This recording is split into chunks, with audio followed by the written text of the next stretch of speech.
Jadov is back at it here to give everyone another Game of Thrones Season 3 episode review video, but before I continue with that, it's pretty important if you're not caught up to the point where I am in rewatching or watching Game of Thrones or you're just not entirely sure, then you should probably take the initiative and pay attention to the episode title, which of course I'll say and put in the description for you. If that happens to be the case and you're not caught up, well, it would be my reaction that you don't watch this video any further, just to stay away from any potential spoilers. This will be Game of Thrones Season 3, Episode number 6. Title of this episode is called The Climb.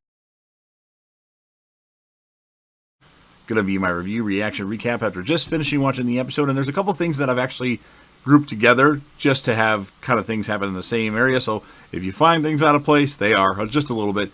So Tywin has a meeting with Olenna and threatens to appoint Loras Tyrell to the Kingsguard, thereby renouncing his right to inheritance and marriage and leaving House Tyrell without a male heir. Now, reluctantly, Lady Olenna consents to Loras and Cersei's potential marriage. Tyrion accuses Cersei of trying to have him killed during the Battle of Blackwater, but then finds out from Cersei it was actually Joffrey who ordered his death, and Cersei tells him he is not in any danger at the moment now that Tywin is the hand of the king. Now, in private, Tyrion informs Sansa, with Shae standing right there, of Tywin's plans to have Tyrion and Sansa married.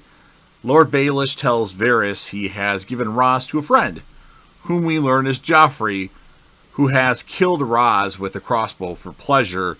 And it was an interesting scene with Baelish talking to Varys in front of the throne. It's kind of an epic dialogue that they've had in the show. Anyway, Sansa watches tearfully as Baelish departs by ship, losing her chance at leaving the capital. I guess she doesn't really want to marry Tyrion at all. Arriving at the Brotherhood's hideout, Melisandre is shocked to learn of Beric's 6 resurrections and takes Gendry with her. Now, Arya declares Melisandre is a witch, but Melisandre declares that they will meet again, and she says that she will close many eyes that she sees inside her. Blue eyes, green eyes, and so forth. Epic foreshadowing there.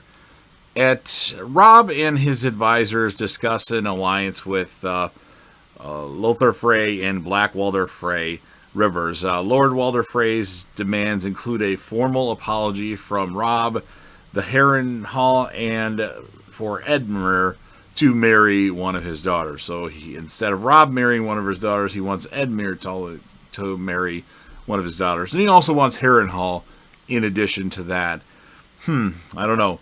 Roose Bolton agrees to send Jaime to King's Landing if Jaime assures Tywin that Bolton had nothing to do with his hand being taken off and keeps Brienne under arrest for abetting treason. Bran diffuses tension between Osha and Mira, and Jojen tells Bran his vision of Jon being on the other side of the wall and surrounded by enemies. And then, torturing Theon, the boy threatens to sever his finger if he cannot guess the boy's identity and their location. Now, after his finger is flayed for several wrong guesses, Theon guesses the boy is a Karstark and that he is being tortured at the Carhold for betraying Robb. The boy pretends Theon was correct before admitting his torture is solely for his amusement. We find out later that this boy is Ramsay. We'll get into that in another episode. En route to the wall, Sam shows Gilly the dragonglass dagger he found and tells her about Castle Black. And Ygritte reveals she is aware Jon remains loyal to the Night's Watch, but tells him their loyalty to each other is greater.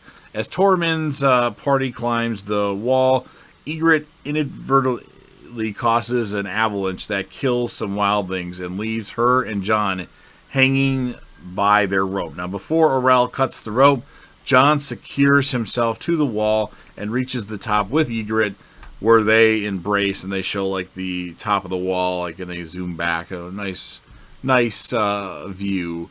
And that's how the episode ends. So, interesting episode. I can't believe that Ros was killed off screen, which is kind of a bummer. I would have rather seen her killed on screen, but it is what it is. But for the most part, I like what I saw. Not as good as the last episode, but certainly season 3 is a lot better than what I remember. So I'm going to give the episode a score of an 8.6 out of 10. And the character of the episode, again, it's one of those episodes where you can pick 3 or 4 different people and they're kind of all tied. I'm going to give it to Jon Snow just because he showed his loyalty to Ygritte. And I believe that they're one of the best couples permanently on Game of Thrones. I know Jon had another couple that we'll talk about in later seasons, or another love interest, I should say, not another couple. So you've heard what I have to say. Now it's your turn. So if you're a fan of the Game of Thrones, even the last 2 seasons, I want you to smash that like button. If you know anybody that would be interested in this review, make sure you share it with them. Sound off in the comments section about your thoughts on the episode if you can remember it. If you want to score it, that'd be great too. Or tell me about anything Game of Thrones that you want to talk about. And of course, last but certainly not least, we need to grow this channel. Don't forget to hit that sub button, subscribe to the channel, join your team, or join the team, show your damn support, and be a part of something special. And JDev will return.